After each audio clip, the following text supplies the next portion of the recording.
Hello and very welcome to the class. आज की class में हम यूपीपीसीएस के इस टारगेट सेशन को या सेशन में एक ऐसे टॉपिक को स्टडी करेंगे जो टॉपिक भूगोल के सबसे आसान समझे जाने वाले टॉपिक्स में से एक है, लेकिन जब भी कभी इस टॉपिक के छोटी छोटी बातों से क्वेश्चन आते हैं तो हम गलत कर देते हैं। जी हाँ, ये टॉपिक है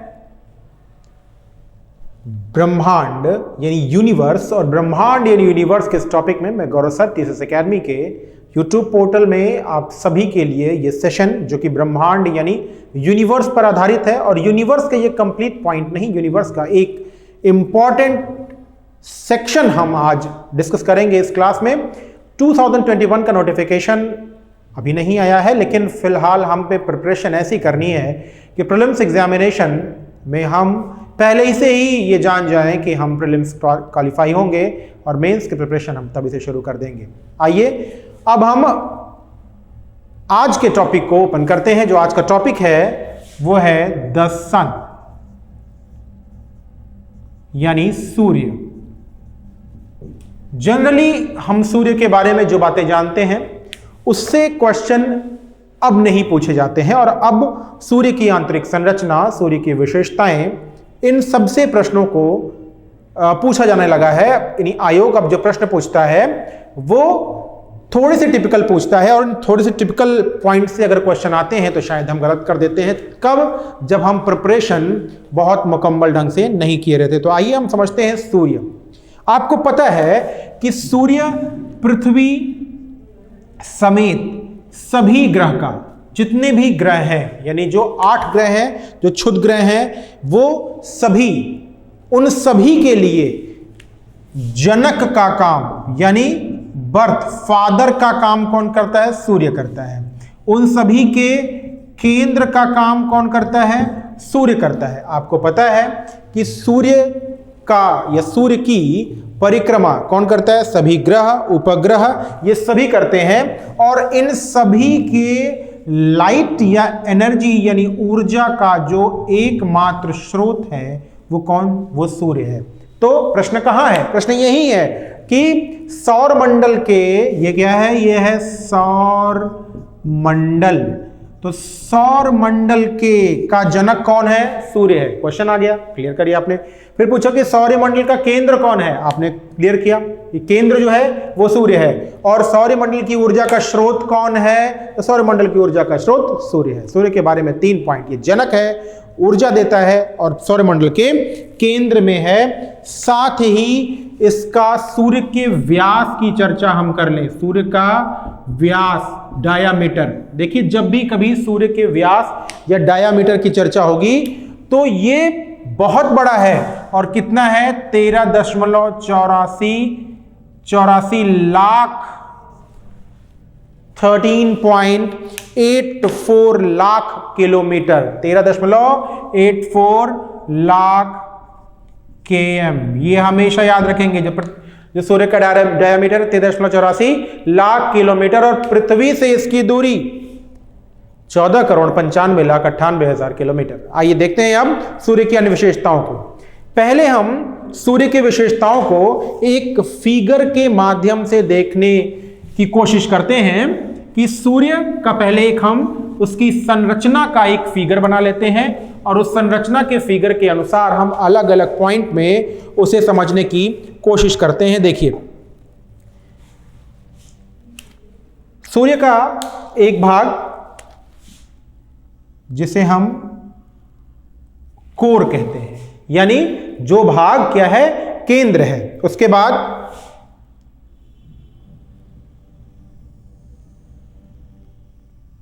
ये भाग संवहन मंडल। फिर उसके बाद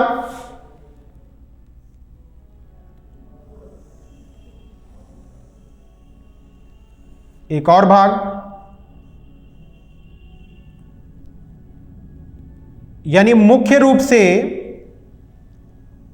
सूर्य के जो भाग हैं वो कितने हैं? वो 3 हैं। और उसके बाद फिर सूर्य का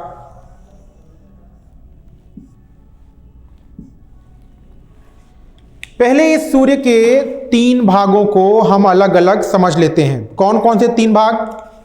देखिए सूर्य का एक भाग है उसका आंतरिक भाग, ठीक है, जिसे हम कोर कहते हैं। फिर दूसरा भाग जिसे हम विकिरण, और तीसरा संवहनीय या कन्वेक्शनल जोन। तो पहला भाग कौन सा है? कोर है, यानी क्रूड। फिर दूसरा भाग जिसे हम संवहन मंडल कहते हैं, यानी कौन सा? रेडिएटिव जोन,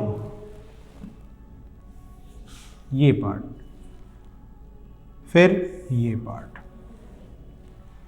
कोर यानी पृथ्वी यानी सूर्य का वह भाग जहां पर सर्वाधिक, सबसे ज्यादा, यानी कि लगभग 1.5 करोड़ डिग्री सेंटीग्रेड तापमान होता है। कितना?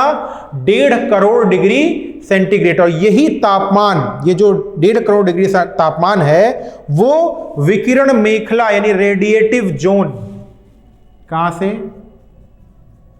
विकिरण मेखला यानी रेडिएटिव जोन से निकलता है।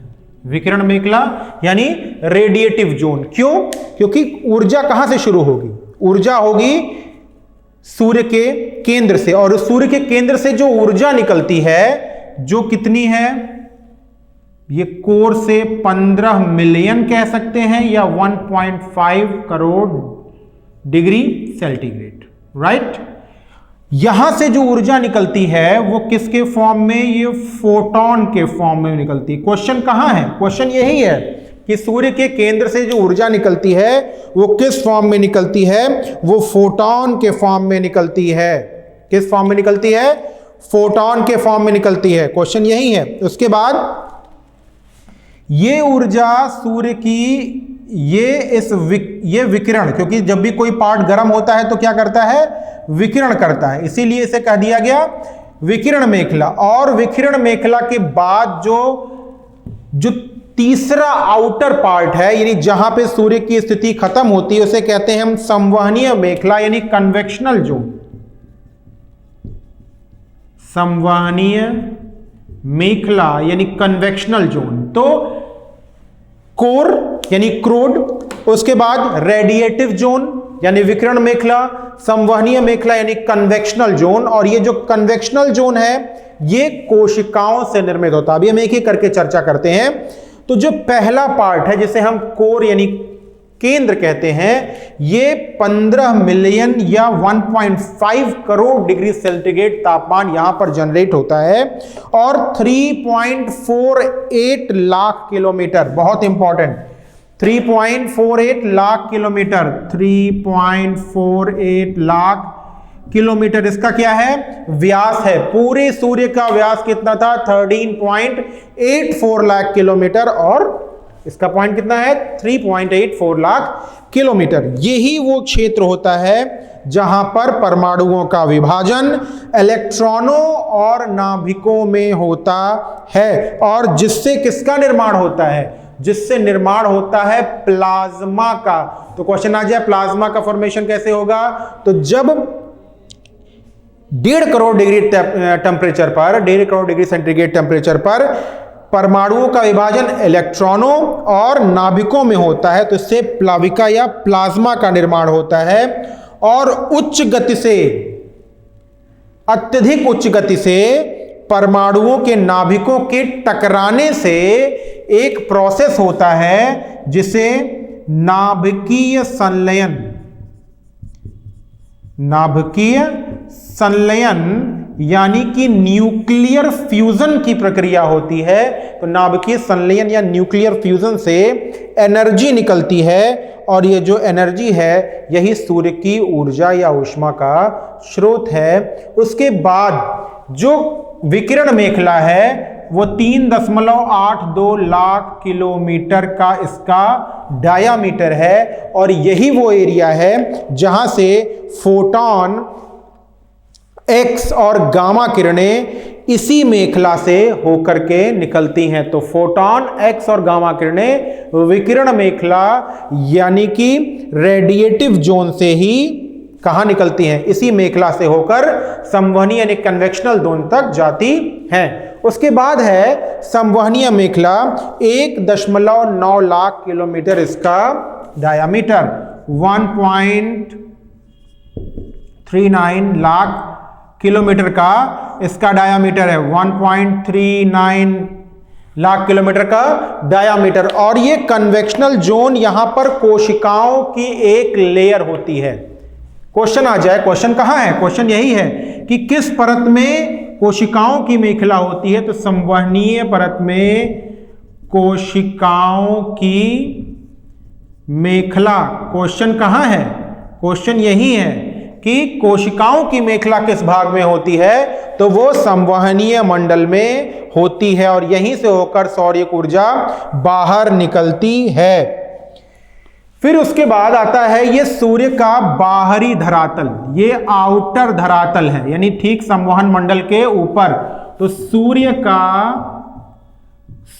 का बाहरी धरातल, और ये जो सूर्य का बाहरी धरातल है, ये सूर्य का बाहरी धरातल 3 लेयर्स में डिवाइड होता है। This is one of the most important point about sun, कि सूर्य का जो बाहरी धरातल है वो 3 किन मंडलों में? तो फोटोस्फेयर, क्रोमोस्फेयर और कोरोना, यानी कि प्रकाश मंडल यानी फोटोस्फेयर, फिर वर्णमंडल यानी क्रोमोस्फेयर, और तीसरा मंडल है कोरोना। तो प्रकाश मंडल, वर्णमंडल और कोरोना, ये जो आउटर मोस्ट पार्ट आपको दिखाई दे रहा है यही है कोरोना, राइट। और जो ऊपर का पार्ट है जहां पे इसे कहते हैं वर्णमंडल यानी क्रोमोस्फेयर, और जो उसके नीचे का पार्ट है, ठीक धरातल का पार्ट, जो सन का लेयर है, धरातल है, उसे हम कहते हैं प्रकाश मंडल। तो 3 कौन कौन से पार्ट हैं? प्रकाश मंडल, फोटोस्फेयर, यानी संवहनीय मेखला की सतह। ये जो संवहनीय मेखला थी ना, कन्वेक्शनल मेखला या कन्वेक्शनल जोन, ठीक इसका जो अपर पार्ट होता है यही पार्ट संवहनीय मेखला की सतह। संवहनीय मेखला की सतह जिसका तापमान 6000 डिग्री सेल्सियस, यानी किसका? प्रकाश मंडल का तापमान कितना है? 6000 डिग्री सेल्सियस। याद रखिएगा, फोटोस्फेयर का तापमान 6000 डिग्री सेल्सियस है, और यही वो क्षेत्र है जहां पर प्रकाश मंडल, धरातल यानी सूर्य के धरातल। क्वेश्चन कहां है? क्वेश्चन यही है कि सूर्य के धरातल को कौन सा मंडल कहते हैं? तो इसे प्रकाश मंडल कहते हैं, जो कई रंगों का बना होता है और जिसका तापमान 6000 डिग्री सेल्सियस होता है, ठीक। और जिन अलग अलग रंगों का बना होता है, तो ये जो प्रकाश मंडल होता है ये पहले तो कुछ रंगों को खुद ही अवशोषित कर लेता है, और जहां प्रकाश मंडल द्वारा रंगों का अवशोषण होता है वहां पर काली रंग की रेखाएं दिखाई पड़ती हैं। तो ये जो काली रंग की रेखाएं प्रकाश मंडल में दिखाई पड़ती हैं उन्हें हम कहते हैं फ्रॉनहोफर रेखाएं।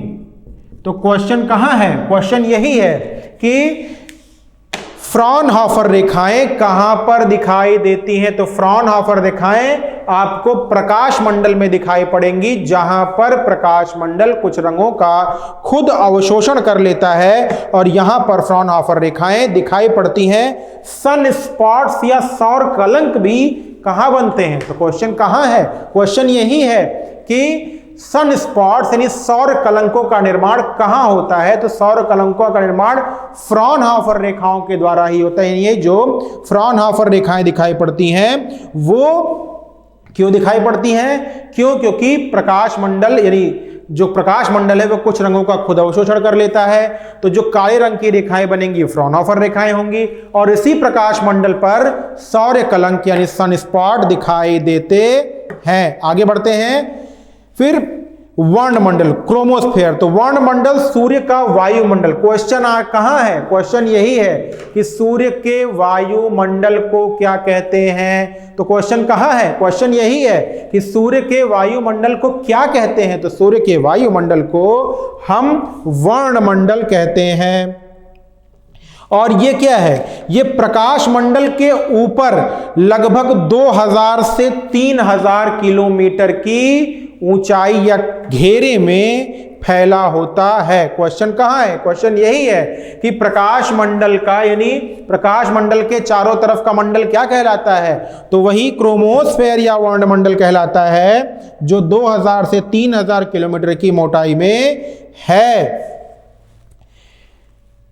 गैसों का जो घनत्व होता है वो प्रकाश मंडल की अपेक्षा, यानी वर्णमंडल में प्रकाश मंडल की अपेक्षा गैसों का घनत्व तथा ताप कम होता जाता है। और ठीक इसके बाहर के भाग को क्या कहते हैं? क्वेश्चन आ जाए कि सौर ज्वाला या सोलर फ्लेरीज। कभी कभी इस मंडल में तीव्रता और गहनता के साथ ज्वाला निकल के आगे वायुमंडल में चली जाती है, जिसे क्या कहते हैं? सोलर फ्लेरीज या सौर मंडल के उठते हुए प्रवाह। या कभी कभी इस क्षेत्र में सौर ज्वाला या सोलर फ्लेरीज का बनना होता है, जिसमें सूर्य के किस मंडल से? वर्णमंडल से, नहीं क्रोमोस्फेयर से ज्वाला निकलकर आगे बढ़ जाती है। ठीक, इसके अलावा इसके ऊपर का भाग, वर्णमंडल के ऊपर का भाग, तो जी हां, वर्णमंडल के ऊपर का भाग क्या कहलाता है? ये वर्णमंडल के ऊपर का भाग जो चारों तरफ है, जिसे हम कोरोना कहते हैं। तो क्वेश्चन कहाँ है? क्वेश्चन यही है कि वर्णमंडल के ऊपर का भाग क्या कहलाता है? तो वर्णमंडल के ऊपर का भाग या सूर्य के वायुमंडल का सबसे बाहरी आवरण क्या कहलाता है? तो सूर्य के मंडल का सबसे बाहरी आवरण कोरोना कहलाता है। इसका विस्तार कई मिलियन ऊंचाई तक होता है। तो क्वेश्चन कहाँ है? क्वेश्चन यही है कि सूर्य के बाहरी आवरण को क्या कहते हैं, या वायुमंडल के बाहरी आवरण को क्या कहते हैं? तो उसे हम कोरोना कहते हैं। यहीं पर सोलर विंड्स, यानी सौर मंडल से होकर प्रवाहित होने वाली पवनों को क्या कहते हैं? उन्हें हम सौर पवन या सोलर विंड। तो क्वेश्चन कहाँ है? क्वेश्चन यही है कि सौर पवनों का निर्माण कहां पर होता है? तो वो कोरोना के बाहर, कहां पर? कोरोना के बाहरी आवरण में सौर पवन यानी सोलर विंड का निर्माण होता है।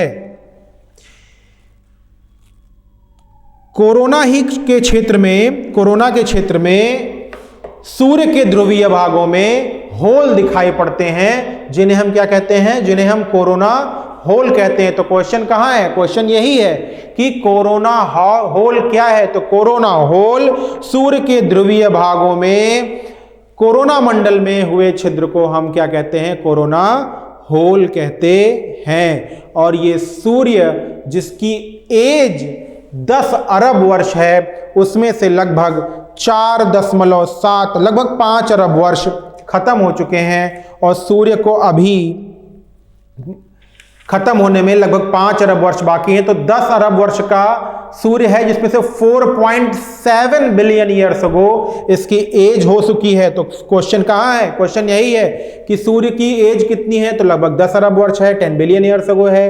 कितनी हो चुकी है? तो लगभग आधी, यानी 4.7 बिलियन ईयर्स अगो हो चुकी है।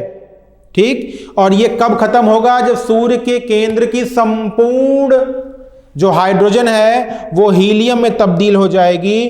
तो क्या होगा? सूर्य खत्म हो जाएगा। और जब सूर्य खत्म हो जाएगा तो बुध, शुक्र जैसे ग्रह इसी में समाहित हो जाएंगे, पृथ्वी जलकर भस्म हो जाएगी। तब ये सूर्य रेड गेंट में तब्दील हो जाएगा। इसके बाद फिर व्हाइट ड्वार्फ, और व्हाइट ड्वार्फ यानी श्वेत वामन के बाद ये तब्दील होगा ब्लैक होल में। सूर्य के बारे में इतनी बातें हमने समझी। इसके अलावा सूर्य के द्रव्यमान का 70% हिस्सा क्या है? हाइड्रोजन है। क्वेश्चन कहाँ है? क्वेश्चन यही है कि सूर्य के द्रव्यमान का सर्वाधिक हिस्सा क्या है? हाइड्रोजन है। आपको पता है कि सूर्य एक तारा है, और तारों का जन्म हाइड्रोजन गैस की घूमती हुई नेब्यूला से होता है। तो 70% भाग हाइड्रोजन है, 28% हीलियम है, और जो 2 अन्य तत्व हैं वो यूरेनियम और लिथियम जैसे भारी तत्व हैं। सूर्य 14,95,00,000 किलोमीटर दूर है, फिर भी ये हमें प्रति second 40 lakh ton energy provide करता है। सूर्य जो कि पृथ्वी समेत सभी ग्रहों की ऊर्जा का स्रोत है, केंद्र है और सौरमंडल का एकमात्र तारा है जिससे सौरमंडल उससे लगा हुआ है। तो यूपीपीसीएस प्रीलिम्स की इस सीरीज में हमने आज सन के पार्ट को स्टडी किया। ऐसे ही लगातार हम अपने वीडियोस आपको प्रोवाइड करते रहेंगे। यूपीपीसीएस प्रीलिम्स का हमारा बैच बहुत शीघ्र शुरू होने जा रहा है, जो टारगेटेड बैच होगा यूपीपीसीएस प्रीलिम्स का, और हमारी टीम का यह एफर्ट होगा कि आप इस बार यूपीपीसीएस प्रीलिम्स 2021 कतई मिस ना करें। इस वीडियो में इतना ही। नेक्स्ट वीडियो में फिर मिलेंगे। तब तक टीसीएस एकेडमी के यूट्यूब पोर्टल से आप जुड़े रहें। टीसीएस एकेडमी के यूट्यूब पोर्टल से जुड़कर अपनी प्रिपरेशन को मजबूत करते रहें। Good luck and good bye.